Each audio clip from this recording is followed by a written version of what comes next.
यात्रीगण कृपया ध्यान दें। सुरेखा यादव भारत में ट्रेन चलाने वाली पहली महिला हैं। ये साल 1988 की बात है। उस वक्त यादव महज 23 साल की थीं। And I was very happy that when I came to know मुझे that ये no जानकर बहुत woman खुशी in हुई थी कि ये India has नौकरी done आज this तक job. किसी भी महिला ने नहीं की थी। And that time I was very happy. मैं खुश और हैरान थी कि हम इतने आगे आ गए हैं, लेकिन फिर भी कोई भी महिला आज तक लोको पायलट क्यों नहीं बनी। Uh, Working as an assistant loco pilot in that. And then I thought that maybe it is for me. फिर मैंने सोचा कि शायद ये काम मेरे लिए ही बना है कि मैं पहली महिला लोको पायलट बनूं। Or I can say great job to accept a challenge that इस चुनौती को स्वीकारते हुए मुझे बहुत मजा आया, क्योंकि ये नौकरी आज तक किसी महिला ने नहीं की थी। bit hard than other work. काफी कठिन भी रहा, क्योंकि आप हमेशा काम कर रहे होते हैं। हर समय आपको यार्ड, बाहर या स्टेशन पर ही रहना होता है। Or anywhere for working for goods. So everybody सबने मुझे बताया कि ये नौकरी इस तरीके की होगी। My determination was there that I will.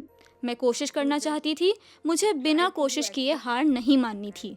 Without trying, I will not, we can say, leave this opportunity. Yadav पश्चिमी महाराष्ट्र में खेती किसानी वाले घर में जन्मी। उनके माता पिता सोनाबाई और रामचंद्र भोसले आमदनी के लिए टमाटर और गन्ने की खेती किया करते थे। उस वक्त एक महिला का इंजीनियर भी बन जाना आम नहीं था। ट्रेन चलाना तो बहुत दूर की बात है। मैं अगर आपको एडमिशन मिलता है तो ठीक है, नहीं है तो नहीं मिलता।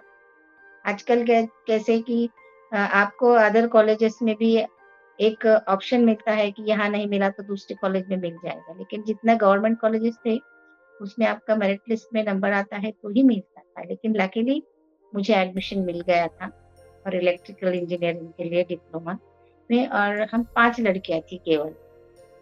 वहीं से जर्नी चालू हो गया कि कम लड़कियां और ज्यादा मेल काउंटर पार्ट्स रह जाए।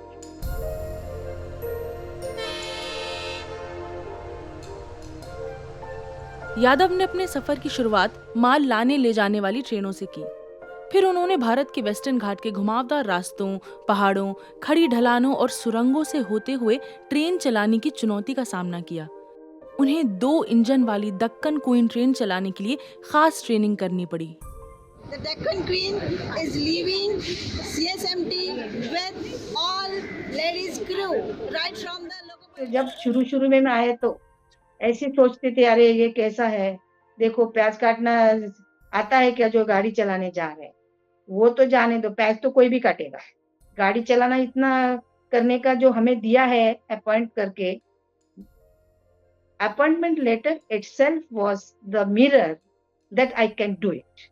प्याज काटने की कोई सर्टिफिकेट नहीं मिलती है और मुझे आपकी सर्टिफिकेट की जरूरत नहीं है। सालों से सुरेखा अलग अलग तरह की ट्रेनें चला रही हैं, लेकिन सन 2000 में ही उन्हें असल में मोटर वुमन की रैंक पर प्रमोट किया गया। शुरुआत में सुरेखा को लोगों के ताने सुनने पड़े, लोगों को उनकी काबिलियत पर संदेह था और आज लोग उनका ऑटोग्राफ लेने आते हैं। आज भारत में 65,000 लोको पायलटों में से केवल 1350 महिलाएं ही लोको पायलट या फिर असिस्टेंट लोको पायलट हैं। In 1989 इंजन पे किसी भी लड़की को देखा नहीं गया था। पब्लिक यही देखती है कि इंजन पे एक ड्राइवर मतलब एक लड़का या आदमी ही रहेंगे, लेकिन जैसे देखते थे तो थोड़ा सा अलग लगता था। लेडीज को बहुत अच्छा लगता था कि आपने हमारे लिए बहुत अच्छा काम किया, हमारा सम्मान बढ़ गया है। वुमेन एम्पावरमेंट के हिसाब से देखा जाएगा तो एम्पावरमेंट तब होता है जब कोई वुमेन एम्पावर खुद को करती है। समाज कितना भी एम्पावर करने की कोशिश करे, लेकिन जब तक वुमेन खुद एम्पावर नहीं होती तब तक हम नहीं हो सकते। और वुमेन को एम्पावर जितना करेंगे उतना ही हम एम्पावर हो सकते हैं। जब उनसे पूछा गया कि एक महिला ट्रेन ड्राइवर होने के नाते सबसे कठिन काम क्या रहा, उन्होंने जवाब दिया, कुछ भी नहीं। वही दिक्कतें जो पुरुषों को झेलनी पड़ती हैं, प्रदर्शनकारियों के घेराव, रेलवे ट्रैक पर मवेशी या फिर जानवरों का आना, और कभी कभी कोई यात्री बेवजह ट्रेन की चेन खींच देता है या फिर कोई तकनीकी गड़बड़ी। कभी भी नकारात्मक बातों में समय और दिमाग खर्च मत करिए। मैंने भी सब कुछ देखा है, लेकिन कभी परवाह नहीं की, क्योंकि मुझे अपनी काबिलियत पर पूरा भरोसा है। मैं वही करूंगी जो मुझे करना है। मेरे बाकी साथियों ने भी वही पढ़ा जो मैंने पढ़ा था, बस जेंडर का फर्क है। Gender difference was there. Surekha को गर्व है कि उनसे आज तक कोई भी ट्रेन हादसा नहीं हुआ है। उन्होंने बहुत ही आराम से और मजबूत कदमों के साथ अपना रास्ता तय किया और कई महिलाओं के लिए सशक्तिकरण का दरवाजा भी खोला। सुरेखा बदलाव का प्रतीक हैं।